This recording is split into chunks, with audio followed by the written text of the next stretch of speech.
Did you lose someone, or in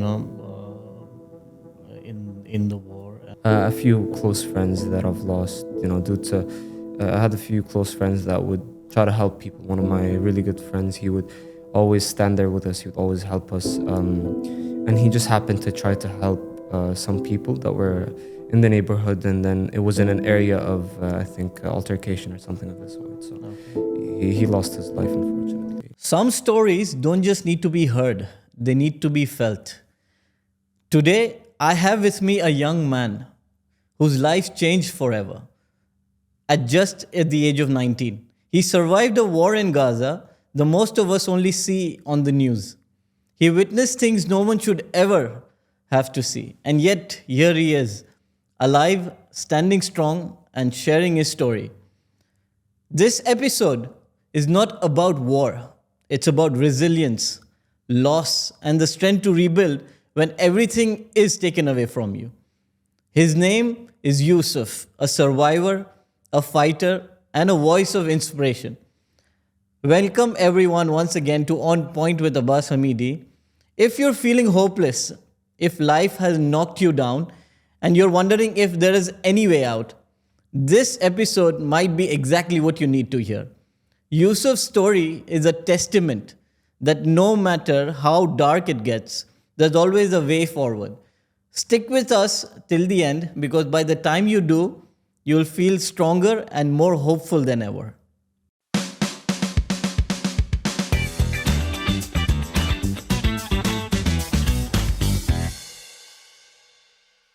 Hello, Yusuf. Hi. Hello. It's very, very good to have you today. It's amazing to be And here.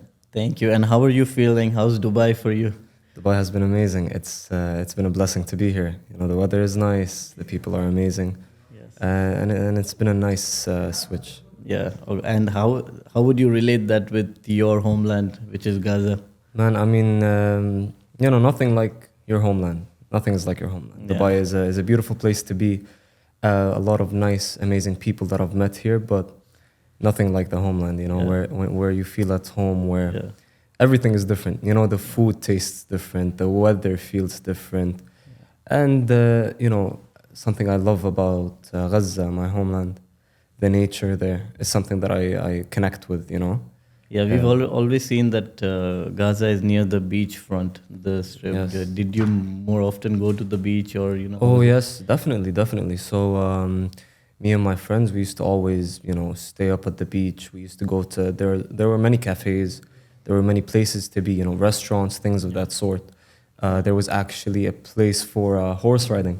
Oh, okay. On the beach. On the which beach, is, yes. something that I really liked. I enjoyed, and honestly, it's just it's an amazing place to be. Nothing like it. How was life before the war? Now I think I've seen a lot of footage in the news, and before the war, how was life like? Honestly, it was very normal. I mean, people have a grim idea, of how Gaza was before the war. Honestly, man, we're just normal people, just like everyone else. I went to school, came back from school. I had the few activities that I used to do. Yeah. Outside of that, I'd spend time with family. We used to all gather up in my grandma's house. So Oh, wow. we used to spend a lot of time there with most of my extended family. The kids would be playing.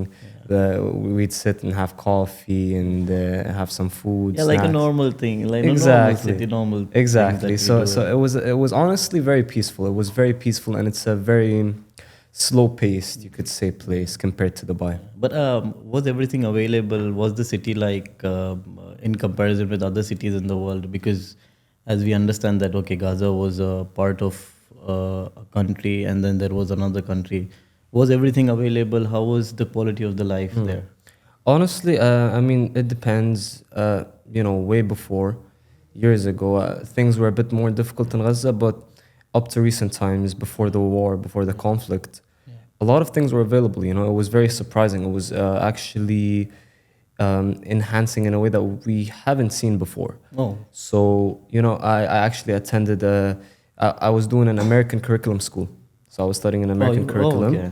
and it's an English school with Okay. people who come from all over the world. Right. Palestinians who lived in Canada, who lived in the UK, who lived in the US, Okay. who would come from outside, and they would continue their education in Gaza, and they actually preferred it over the countries they lived in. So honestly, everything was available. Everything was available. Maybe some things were a bit difficult to get. Some small miscellaneous for things. example. Depends. If for example you're looking for camera equipment, Okay. it's something that you have to Okay. plan ahead. That you have Okay. to have a Okay. process to get. But it was pretty simple. What was the logistics like? Were the airports? How did that operate in Gaza? What is normal? So we'd have to go through Egypt. So we'd go through the Egyptian border in Rafah, and then we'd for example take a plane from Cairo airport or something of that sort in Egypt. Some other people would go through Jordan, and then they would go through the Israeli territories, and then through that they would enter Gaza or leave Gaza, depending on their ability to do so. So the last time I was in Al-Quds, the Jerusalem, I went through Syria, then I passed Jordan, and then through the bus, and then that's how from Israel I entered. Yes, Yeah, exactly. it was a So beautiful landscape, beautiful Amazing. country. I still remember. And, it's something you can never forget. Amazing, yeah. But is there any other transportation? Because there is water. I mean, there is beaches and there is water, there's sea. So the ships and all that were working, or no, that was a restricted That's area? not really a thing that we have access to. Okay. Not at all. So Okay. I mean, for fishing and for things of the sort, that was a thing in Gaza. A very big thing, actually. Fishing is a very huge thing in Gaza. Okay. But in terms of travel, it's not really the case. Okay. It's more of on ground. Okay. And what was your favorite thing in Gaza? I believe you miss a lot of Gaza now. Yeah, of course. Honestly, it's the sense of community. The sense of community that you have, family behind you. That everyone around you is family. I felt it in school. Yeah. I felt it when I signed up to university. I had my first few weeks in university before the conflict. I felt it with my relatives, my neighbors, Right. the people I used to do sports with, things of that sort. It felt like family All right. more than anything. You were into what kind of sports? You were there doing something? I began boxing in Gaza. So. You were okay. Yes, So, yeah. so now you've completely stopped, or how is it like after the No, conflict? thankfully, I mean, during the war, I obviously couldn't train as much. I did try to train, Okay. actually, yeah. So I had, when we spent time at our home before we were displaced, Yeah. I had the equipment, so I would train here and there, and then obviously I spent 6 months maybe without training, and then got back into it. So, tell me one good memory that makes you smile when you think about Gaza. Honestly, a lot to think about. I mean, one thing that played a big part in my life, I think, is combat sports. I felt at home in my gym. My Okay. coaches were like, almost father figures, like this. Oh, wow. They would take care of us. They would make Yeah. sure we got our training, and they would ask about you personally. Okay. It was a very personal thing. Other than that, I would mention my graduation, my high school graduation. Yeah. It was this nice new building Yes. that I think the Saudi government Yeah. funded to build Okay. for one of the universities. So Okay. our school rented a hall, and we had Okay. this big graduation ceremony. Oh, okay. Beautiful, beautiful place. We had these like dabka dances, Oh. and Okay. it was an amazing ceremony. So those two instances kind of come to Okay. And how was like the transportation there? Would you drive a normal car? You go by bus or taxis? How was it like? So on average, I mean, most people would go by taxi, which is it's a very local thing. So for example, you'd go up to someone and I want to go to 123. You just find a taxi off the street, and then you'd pay a very small amount, which would equal to like 2 dirham, which is less than $1, to get to most places in Gaza. Okay. Other than that, people had cars, normal average cars. So it's mainly taxi, yeah. And there is not much of a bus transport, public transport. Last time I was there in Hebron, Yeah. I saw KFCs, I saw Mercedes-Benz showrooms and all that. Yeah. I don't know about Gaza in particular. Was it the same there as well? I mean, similar. We didn't have fast food restaurants like KFC, McDonald's, and things of the sort, but we did actually start getting some car showrooms, Ah, okay. like quite recently. Yeah, so there were some new age cars of higher caliber, Okay. more So the expensive. city was thriving, is what I understand. I mean, there was nothing Definitely, that was not there, and that was not particularly available. definitely, So definitely. yeah, Yes. okay. How was let's talk about the unfortunate war that we all experienced. For me, it was like a lot of social media posts, and I tried to do things that was mostly available. Of course, we didn't do much. How was your experience of the war? And could you tell me the day that you understood that life is gonna change? Yeah. Well, to begin, I think that you and other people who have tried to do something, I think that intention it means a lot to us. It means a lot to the people of Gaza. And in terms of the war, I mean, it was a catastrophe. When it first began, people and myself included, Yeah. we were just kind of confused. It was a very surprising thing that we didn't expect. I I went to sleep. I woke up the next morning expecting to go to university and go on with my day as usual, Yes. and then just happened to be that, hey man, we're dragged into this now. But what was We it like so you woke up and what was that day when you understood that there is a war is going to happen? Honestly, it was just a surprise. I woke up and I'm hearing all these sounds of airstrikes flying out, Oh, it was right. You and could yeah, hear it. yeah, yeah, I could hear it from a distance, and I was confused. I was like, "What is going on? Like, Yeah. this is crazy. This is nothing like we've heard before. There has to be something going on." So I go check my phone. I'm checking social media, and I'm seeing all these crazy things happening, and I'm like, I don't know what to expect. I don't know what to expect. Yeah. So we just, Was it fear? What was your feeling at that time? it You was see just, people running around or something like that? I mean, it was just that we didn't know what was going to happen. It wasn't the initial fear because nothing crazy had happened yet. But then it was more of like, what is going to happen now? And Did you we didn't know. did you ever understood that there has to be one day which something like this is going to happen? Why? Because that area has always been in conflict, right?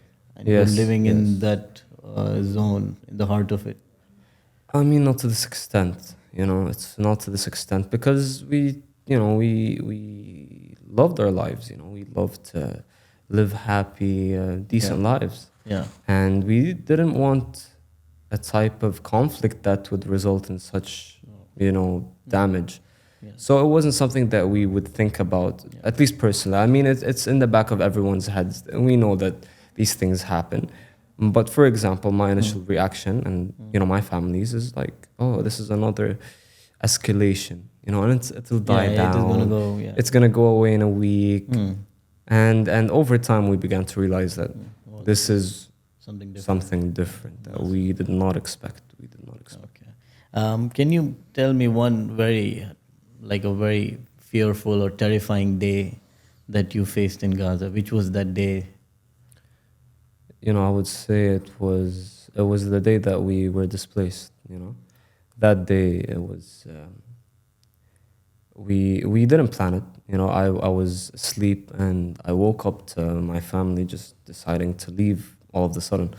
We had already packed our stuff just in case something happened, and I realized that everything around us is getting it's going crazy. Like there are all these attacks and this conflict is just rising and rising and rising, and our area was in danger. It already was, but it was just more in danger now than ever. And that feeling of having no choice. And I thank God. I'm grateful to God that He chose to give us spontaneous decisions, to make these spontaneous decisions that we didn't plan on, to save us, to save us and protect us. And that really was the case. It was a spontaneous decision that no one had thought of, myself included, but we had to. How was it like when you understood that there is a massive war that has happened, and you feel the fear sometimes. You are living with friends and family, and how was it? And what did you do next? How did you plan And what communications did you do with people or any other affiliation, other people, other entities, that how I, can be safe? Because as Yeah. you said that there were bombs and everything that you can hear. Yes. What did you do? I mean, the main thing was to just try to be make as many smart decisions as possible. And it's a very difficult thing to maneuver through. But how did you know? It's honestly just timing. It's timing. You have to be careful. Thankfully, the people around me are amazing people and good people, and I think God protects those He loves. Yes. So I mean, it's mainly God's doing. It's something that it's like a dream. It's like you don't know what's going on. You don't know if it's gonna die out, if you're gonna be safe or not. But I think that God's protection works in mysterious ways, and He chooses people. And thankfully, He chose me to have a big part to play in our safety and those decisions that we made to, okay, we will leave at this time. And it was very spontaneous, yes, very spontaneous. What was that, when you're leaving home and you last time you're glancing to the walls, and what was that feeling? You still, I can't even imagine that kind of a feeling, but. It's like, your life is going to change completely, and you can't do anything about it. You have to accept reality. How much did you, how much did you pack your bags? What, you can't take the whole house, Yeah, but everything exactly. is yours. Yeah. Oh man, we had trouble with that. So I mean, there's a lot of things that I would want to take. All these things that I had in my house. My room. I had all my sports equipment. I had my stuff that I use, for example, for my work, my studies, things of the sort. So really, I had to pack. I mean, the most crucial of crucial, right? Crucial things. The most crucial things. And we had a bunch of bags. We had, for example, 1 to 2 bags each of the most important stuff. That's like the basics. That's what we need. And then we had a bunch of extra ones just in case we had some leg room to take more stuff with us. Yeah. So it was kind of like that. And we ended up taking majority of only the crucial things. Yeah. Which is, I mean, honestly, it's a small price to pay for your safety, I think. All right. And you were with your family, your brothers, sisters. Yes. How many people were there when you left home? So I mean, we were we'd say around 30 to 40 people in total. Okay. I think Okay. around that. So it was a lot of my extended family. A lot of people. So you were guys staying all with us. like a team, as a group, you guys left home, and of course. that was a good thing to do because you can all. Yes. What was like? How did you choose the path? Or everyone's going through one path, so you guys selected that one, or you had a plan in mind? What was it? Honestly, it was no plan. No It was Yeah. just You like you can't said plan, it. yeah. Just like you said it. It was that. But we saw people going through one path, and we tried to take the safest route possible away from any areas of conflict or altercation, and thankfully it worked. Thankfully it worked. It was a very stressful day. It was a day that I don't think anyone should go through, but that's reality and that's how it is. Could you explain your journey a little bit? What did you see? What did you feel during the time when you were walking in Gaza and until you reached the Rafah border, right? What was that like? How did you survive? What did you eat? Yeah, so I mean, in terms of food, especially in the north where we're from, we survived on canned food. We had dates, so Dates. we'd eat dates often. I mean, these are the things that last long. So we had a bunch of them packed. That was towards the time we were displaced, so we didn't have much of normal natural foods, things of that sort. Towards the end, we actually had no drinking water, so we used to have to drink water from the building itself, which was very polluted, very unhealthy. But we had no other option. And yeah, I mean, it was a huge struggle in that sense. And then getting displaced and walking through the streets of my neighborhood where it was once home, and then you look around, I'm looking around and it's all rubble and destruction, and it's just a mess. It's a mess, and it became completely different. It became unrecognizable.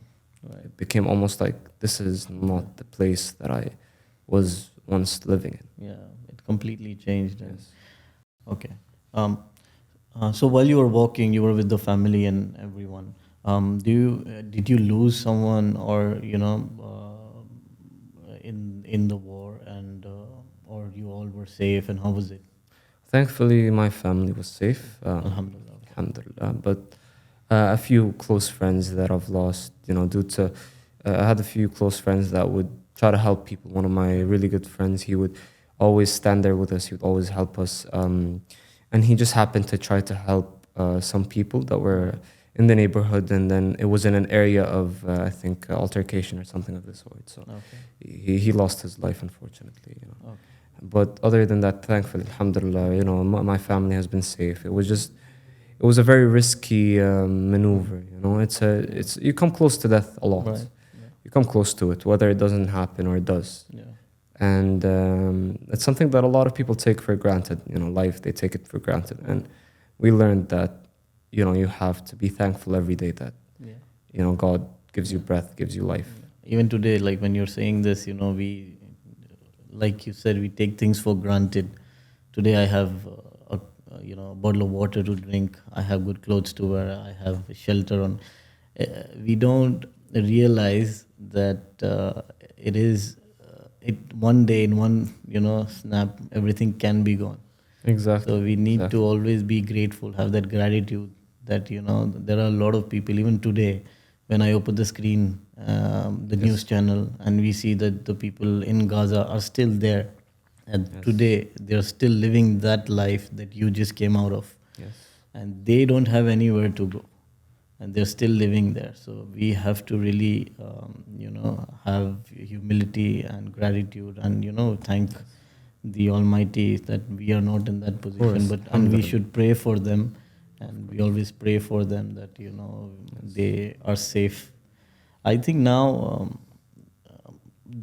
the whole landscape, as we see, I don't know, you might probably know better, that it's completely rubble, right? Not a single building is left in Gaza. I mean, that's for the majority of areas. I do think so. Thankfully, there are a lot of people who were able to go back to their homes, who might have had a little bit of their home that was, affected.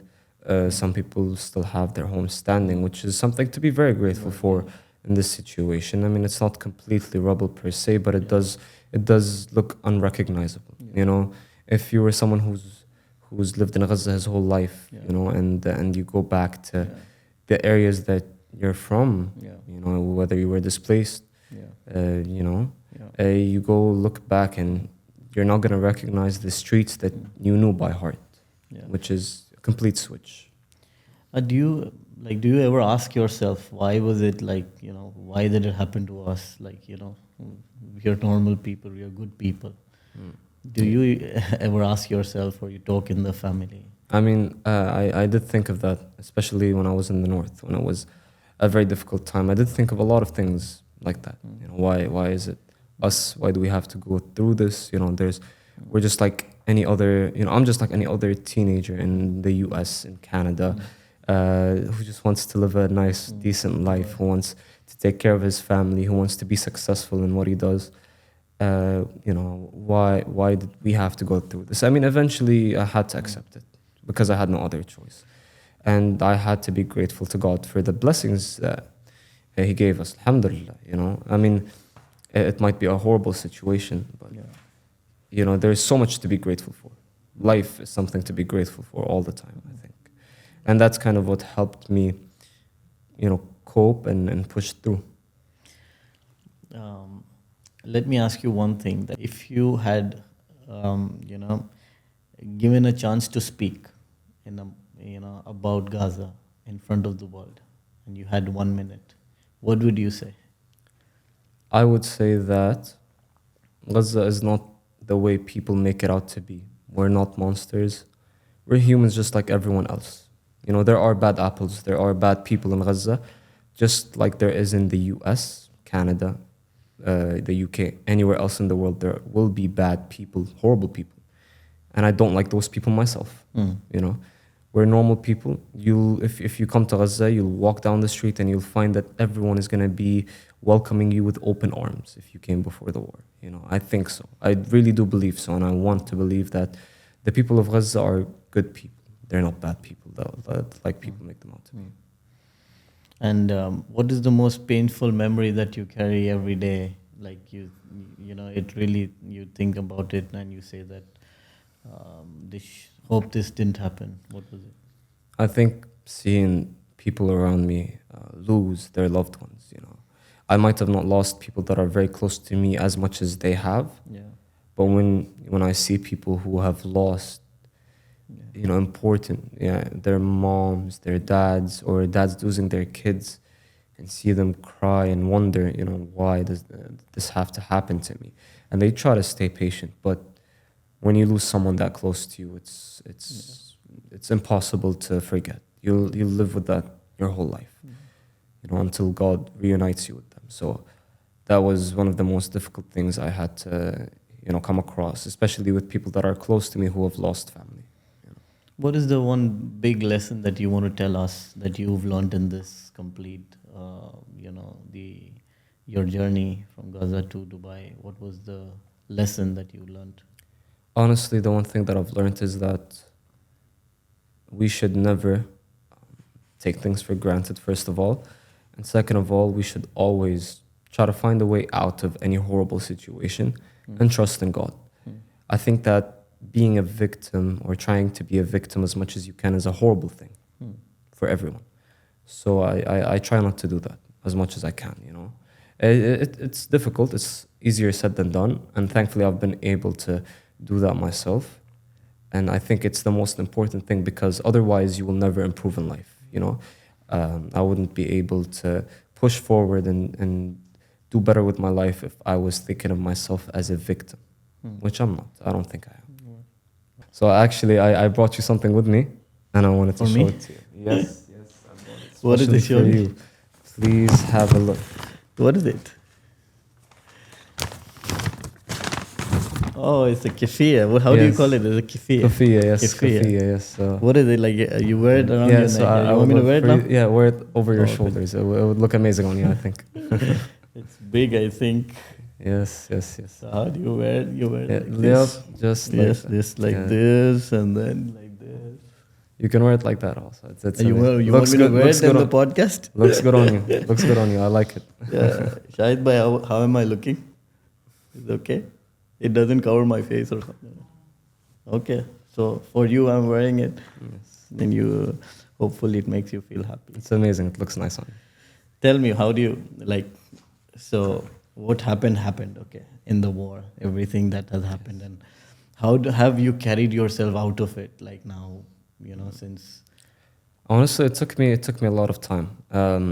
During the war, I had built an ideal future for myself in my head in many ways, and I tried to believe that this is the future that I'm gonna have for sure outside of Gaza, you know, because there was nothing else to believe in, which I think was one of the main reasons that I was able to push through the times where I was at my lowest. Yeah. Eventually, you know, that idea kind of crumbled down. You know, when I came to reality, when I left Gaza, that idea kind of crumbled down, which put me through a very tough phase. But thankfully, I was able to realize that there's so much to be grateful for, that I was, you know, going on the right path. I think I am, and I'm trying to be. And I'm trying to, you know, use this experience to my advantage in the sense that, you know, I can do so much with my life. I'm not just the average person. And if God chose to save me from that, then I think He has a plan for me, you know. Yeah. So you're following a career path. What kind of career do you want to do? A job, or do you want to start a business of your own? What do you do? So I'm beginning to work in the marketing field. So I mean, I had a hobby of filmmaking. I used to love working with cameras and things of that sort. So it's a passion of mine. Okay. And I'm taking a dive into the marketing path. Okay. I think it's an amazing career. So that, along with AI is a pretty cool field, and it's the future. You know, I was actually studying AI in Gaza before the conflict started. So I'm going back into that along with this, and I think it's an amazing combination for myself. It's a passion-based thing, also with, you know, a hint of what the future holds, I think. What would you think will happen in the future regarding the whole Gaza thing, and what would you suggest that should happen? Well, I mean, it's very broad at the moment, so nothing is exactly clear, and we don't know what's gonna happen. I'm hoping that, Gaza will be rebuilt, and the people who deserve will be able to live in their homes peacefully, just like they did. And I hope for peace. I wish for peace for everyone in the region. I wish for peace. I wish for people to live their lives and to not be bound by rules or by certain things. I don't like the idea of discrimination, and I also don't like the idea of fighting. I don't think this has solved anything. I think people have suffered enough on both sides. People have suffered enough on both sides, and they shouldn't have. And there should be a call for peace. I think that's what everyone would love to have. As much as some people might differ, and I don't agree with that. I think peace is the most realistic solution in whatever way is possible. Whatever way is possible. What do you miss the most about Gaza, your life? The most, what do you miss? Honestly, I think just the nature. The nature. I love the nature. I used to go to the farms on the weekend and just spend time in nature. We had orange trees and lemon trees, so I used to go. I used to go pick oranges and just sit down with family or friends and spend time with them. And it felt like home. It felt like home. It felt like, I was connecting with God's creation at the same time. Right. It was a beautiful feeling. Yeah, a beautiful feeling. Yeah. There's a land called south of Gaza, right? South side of Gaza. Yes. You've been there, and how was it like? Yes. So I mean, I've been there before the war a few times. We had a few farms there, so I went by, and it's an amazing place. Okay. I've spent more time there during the war actually through displacement. So that's where I really got to know south of Gaza. You talk about displacement, right? There is one question which still, I want to know a lot of things about it. That your journey from home to Rafah border, and how did you manage to do that? What was the difficulties? Did you guys even pray when it was time for prayers, or did you get water too? How did you get everything? I mean, it was very difficult. It was, throughout our stay in the north. Thankfully, we've had access to unclean water. In some sense, it's not fit for drinking. So I mean, in terms of drinking water, it was very difficult. You guys drank that water? Yeah, we had to. There was no choice. In terms of being able to do wudu and to pray, we had to conserve as much as possible. Also correct. I actually learned, the mandatory wudu, which is, you do it once, each part once, which we had to, obviously, because there was no water. You were young, you could walk, the way, and, but what about your family and, people, how did they manage? I mean, older people, they had much more difficulty. Some people would pass out, and in the weather conditions, and those who have, health conditions of the sort. But thankfully, like usually they'd make it through, and a community would be around them. People would help them. Oh, here's some water to drink. Take this. Oh, I have a painkiller that you might need. Take painkiller. Things of that sort. So thankfully, there was a strong sense of community that help those people push through, even though it was a very difficult experience for them. Wow. You also did some community work. I saw some pictures on your Instagram. What was it about? So I built tents for displaced people. Oh, you built tents. So I came across families that were staying on the streets, basically after being displaced, and they had no place to stay. So they would find anywhere that they could sleep, that they could manage, and it was majority kids and women that were struggling with this. It was big families of a lot of kids, some with disabilities. And it struck me. I wanted to help, so thankfully I was able to help people, and I was able to get tents for more than 14, I think, families, and at least for the most amount of time, it was taking care of them. I was protecting them from the weather, the conditions that they had to go through, and honestly, it was one of the things that I enjoyed doing the most. I'd get up early in the morning and go check on them and make sure that the work is getting done, and spend a few hours there and then go back. That's a different level of satisfaction. At least in the war, you can help someone, and mainly kids.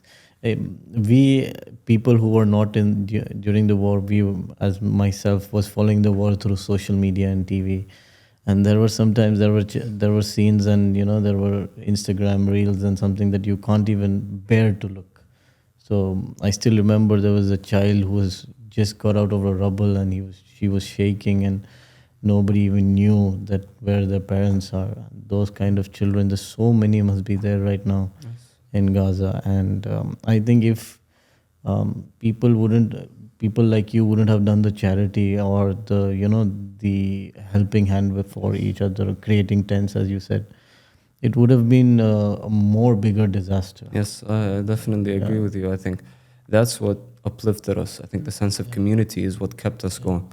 Like I said before, there are a lot of bad people everywhere. There are bad people in Gaza that I dislike or I hate, depending on the things that they choose to do.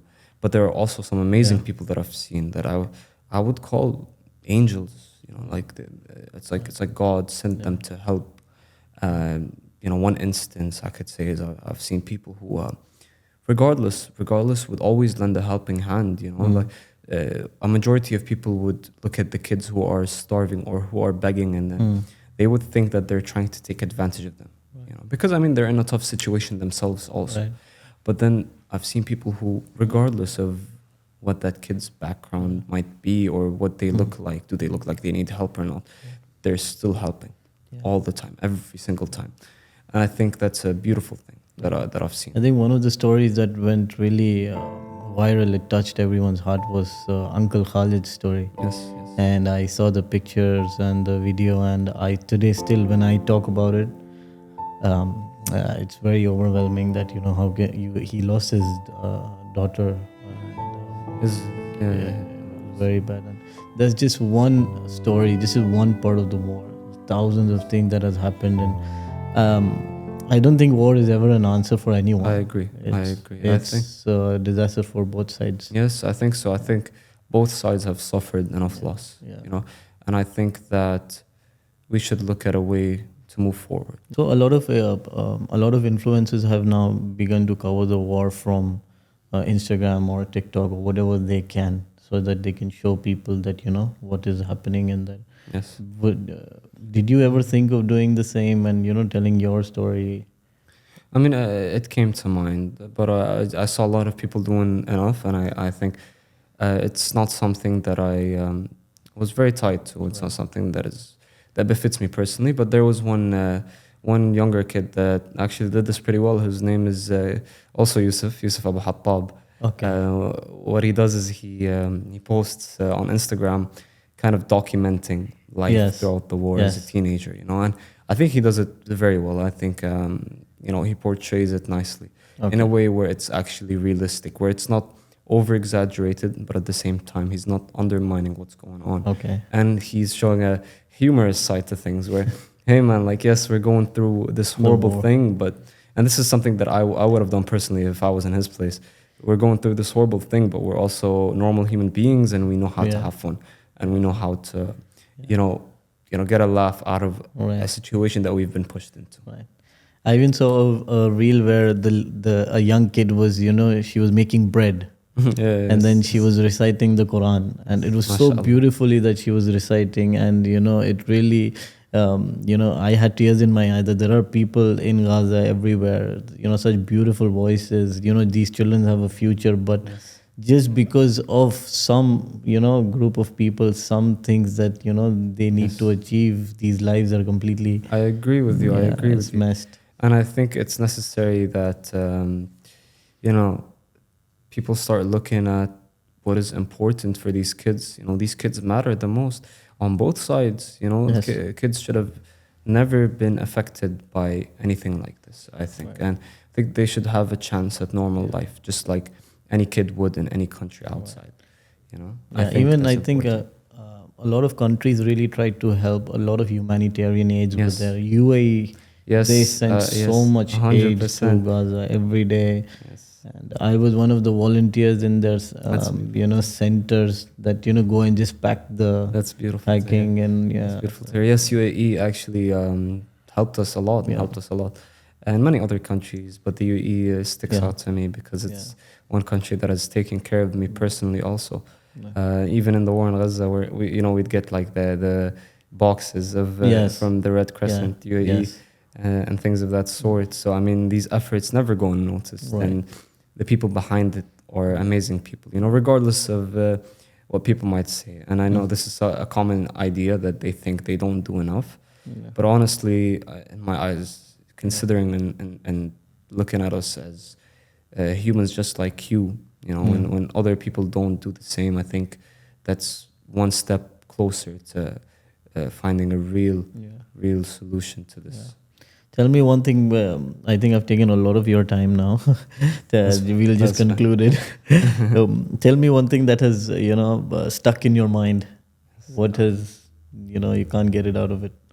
I think for the longest time it was just the things I had to see. The people who lost their lives and the destruction and the sounds of the airstrikes. At some point, for the longest time, even while I was outside of Gaza, whenever I'd hear a plane go over, I'd kind of be in like panic mode. Like this is my life is in danger.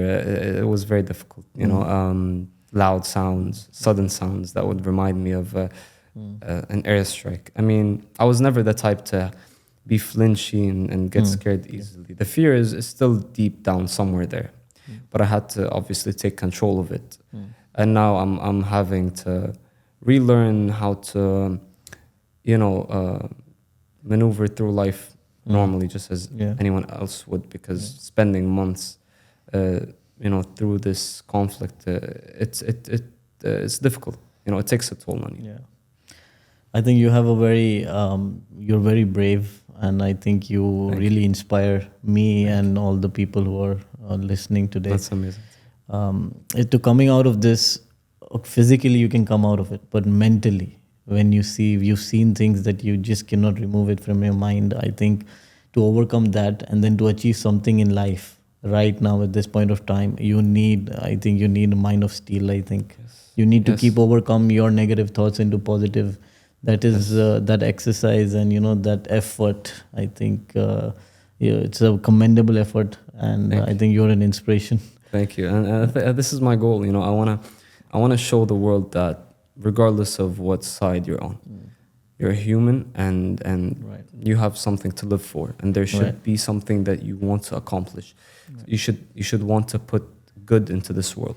You should not want evil to have a place in this world. And I wholeheartedly believe that regardless of who you are, if your goal is to put good energy into this world, God will reward you. And you should never take things for granted.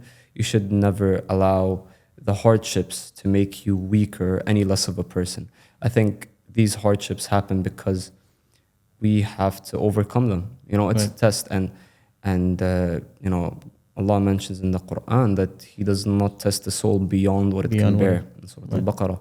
So we know that these tests are never too much for us to handle. It's meant for us. It's just about how we react to them. And if we do good and God sees that our intentions are pure, I say again, regardless of who you are, whether Muslim, Christian, Jewish, does not matter. You do good and God will reward you for it.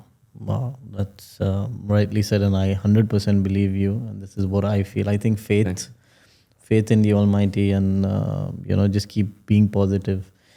I think this is the world where things like these are bound to happen. We have to be ready for it mentally, physically, and just pray that everything remains peaceful. Of course, is best what we can do. One last question I want to ask you before we can go from this podcast is that if you would go back to Gaza for like 5 minutes, go back in time is what I mean. And what would you do differently now that you know the outcome? Oh, what a question. I think honestly I would be more grateful. I would be more grateful for the things that I already had. I feel like as much as I tried to be grateful, I think I didn't do enough, especially with the things that God has blessed me with, whether before the war or during it or after. I think if I could go back in time and be in Gaza, I'd just, you know, thank God more. That's all I would do. What's bound to happen is going to happen. You Exactly. can't change much, but Yes. at least you can change yourself, is what you Yes. be 100%. more gratifying, be more Yes, thankful of to the course. Almighty. Wow, course. that's a great lesson. Thank you, Yusuf. And You're it was welcome. wonderful having you today. It was amazing and to be here. From all my podcasts that I've done, I think this was the most overwhelming podcast that I had. And I was really looking forward to, have a conversation with you. That's beautiful to hear. Yes, and you're an inspiration. Thank you. And Thank you. I really hope that Gaza comes back to life. Inshallah. And inshallah, but the destruction is it's too much that has happened. Hopefully our kids and kids might see Gaza again. Inshallah. And I hope, inshallah, hopefully we can see of it. course. I hope this is just, one of those trials Yeah. and tests that will eventually lead to some type of peace in this world. Yes. That will lead to Yeah. both sides just Yeah. deciding that, man, Yeah. we need a solution. We need, I genuinely do hope Yeah. so, and I hope that people all over the world can take my message and understand that, Yeah. me personally, and the Yeah. people around me, we just want the world Yeah. to be a good place. We don't want Yes. evil in this world. Yes. Thank you, Yusuf. To all the audience that are watching today, I would like you to subscribe to the channel. I really hope that this podcast can inspire you. Yusuf can inspire you. And hit that like button and keep subscribing and keep supporting. Thank you.